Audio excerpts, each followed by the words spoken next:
July 31st. You call me teacher and Lord, and rightly so, for that is what I am. Now that I, your Lord and teacher, have washed your feet, you also should wash one another's feet. I have set you an example that you should do as I have done for you. John 13:13-15. It was the night before his crucifixion. Jesus must have been thinking about all that he wanted to share with his disciples, as well as the impending suffering to come. But his disciples were arguing about who was the greatest among them. It was with this spirit that they entered the upper room for the Last Supper. The jug of water and basin and cloth were kept there for a servant to wash the dust off their feet. But there was no servant present, so the least among them should have taken on that duty. Except none of them wanted to be the least. They actually sat down to eat with their feet unwashed. So we are told by John, Jesus, with the full knowledge that the Father had put everything into his hands and that he had come from God and was going to God, rose from the supper table, took off his outer clothes, picked up a towel, and fastened it round his waist.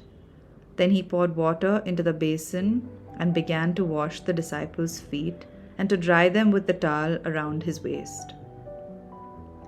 It was an incredible display of humility and expression of servanthood.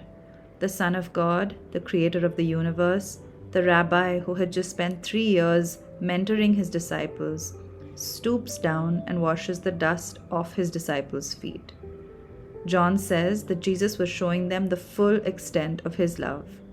And, as today's passage shows us, Jesus was also setting an example for his disciples, which means all of us, to follow. It is a picture of love in action, coming from a place of utter humility. Barclay writes, "So often, even in churches, trouble arises because someone does not get his place. So often, even ecclesiastical dignitaries are offended because they did not receive the precedence to which their office entitled them. Here is the lesson that there is only one kind of greatness, the greatness of service. The world is full of people who are standing on their dignity when they ought to be kneeling at the feet of their brethren. In every sphere of life, desire for prominence and unwillingness to take a subordinate place wreck the scheme of things. When we are tempted to think of our dignity, our prestige, our rights, let us see again the picture of the Son of God, girt with a towel, kneeling at his disciples' feet." Today's prayer. Lord Jesus, help us to wash one another's feet in humility and love, even as you have washed our feet.